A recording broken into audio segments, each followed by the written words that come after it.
few quick things. We have our fall festival coming up in a few weeks, but this weekend I hope to see some of my friends from Assumption at your fall festival. As I mentioned, you are and always will be a part of me, and that's true of every parish I've ever been. And today is the Feast of St. Francis. We record on Fridays. And I told the kids about this moment the other day. I got to ride my bike again. The hill's still kind of tough, but the flatlands are great. Great nature spot. And I was turning around, so it was pretty quiet because there wasn't as much wind then. I saw this rustling. It was just enough light in the sky. And it was an armadillo. And it was moving backwards. And it was the sound, it was like grabbing, its front paws were grabbing leaves and pulling them behind it. It's like a rake. I go, what?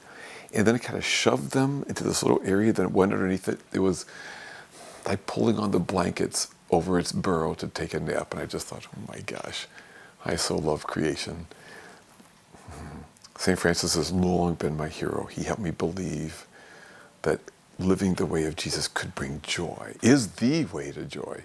But I also love our combined love of nature. So anyway, this weekend, this gospel is kind of tough, I think, at least to hear. I hope this perspective makes a difference. But the gospel question is, Jesus said what about divorce? How are we to understand that? And thanks for joining.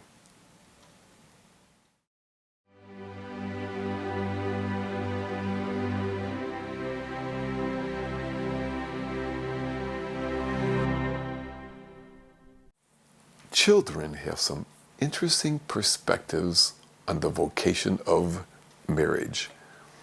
Among my favorites is this response to the question, how do you decide who to marry? One child suggested, no person really decides before they grow up who they're going to marry. God decides it all the way before, and you get to find out later who you're stuck with. And to the question of, what do most people do on a date? Lynette suggested, dates are for having fun, and people should use them to get to know each other. Then she adds, even boys have something to say if you listen long enough.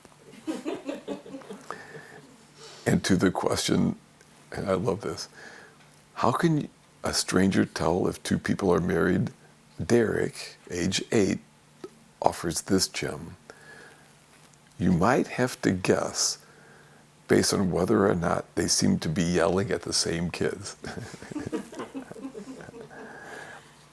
Marriage is truly one of the most beautiful, holy, and difficult things on the planet.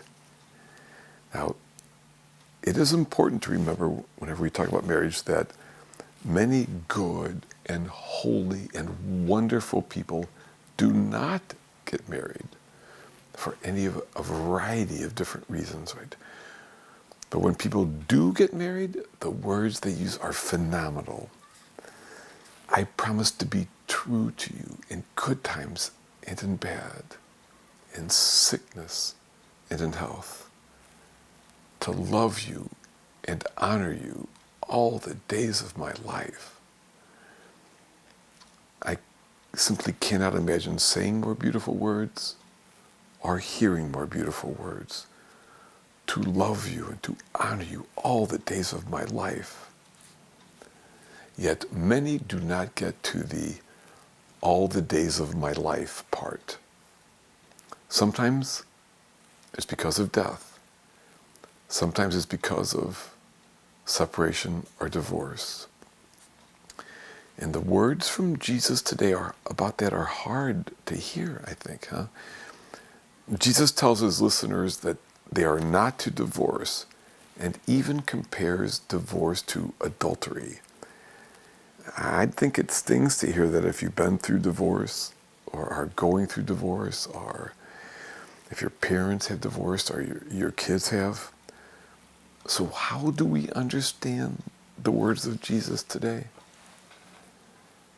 This way.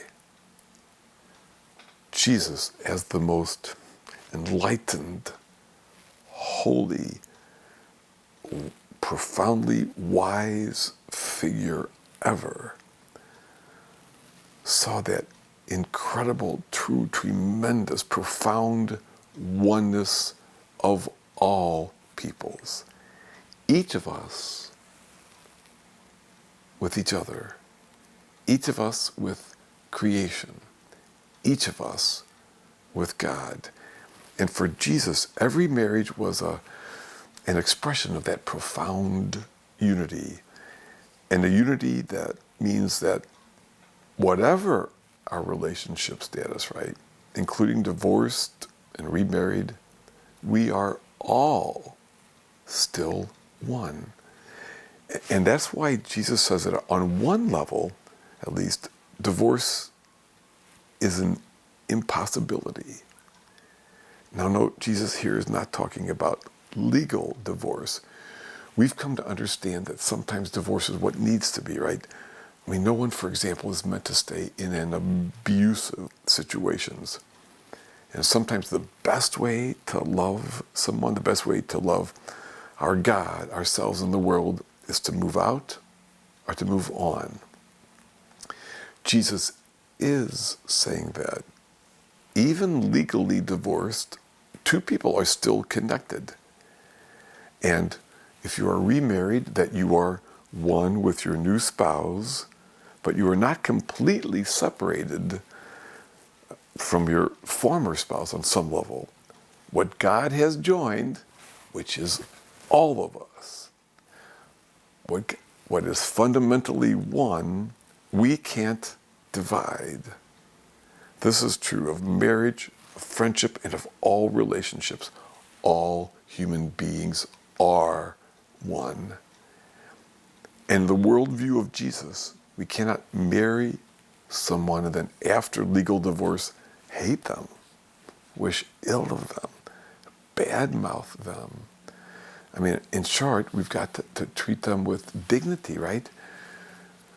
Divorced and remarried, we still got to do that because on some level we are still one. And I've seen awful, awful hurts in the process of divorce, but there is no life in harboring hate. Now, how we avoid hate is a topic for a different day. But we might not be living in the same house or even the same city, but on some level, Jesus reminds us we are still one.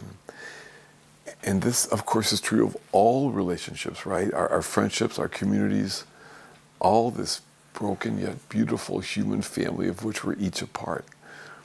And I can say I'm divorced from my own old friends, but there is still a bond. Every person I have ever loved is a part of me forever. And Jesus would tell us that those ways we try to divorce ourselves from one another, war, we try to divide ourselves, the death penalty, starvation, abortion, racism, rape, child abuse, poverty, those hurt and harm each of us because we are one. We are one. So, to you who contemplate marriage, it is truly one of the most beautiful, holy, and difficult things on the planet. And you will suffer in marriage. Please do the hard work now to become a whole and free person as much as you can. Please do the hard work of relationship now. And please know of our support along that journey. To you who are single, your true life does not begin the day you find someone, should that ever even be your call, right? Please know that even now, your life matters profoundly, and that even now you are deeply connected to love.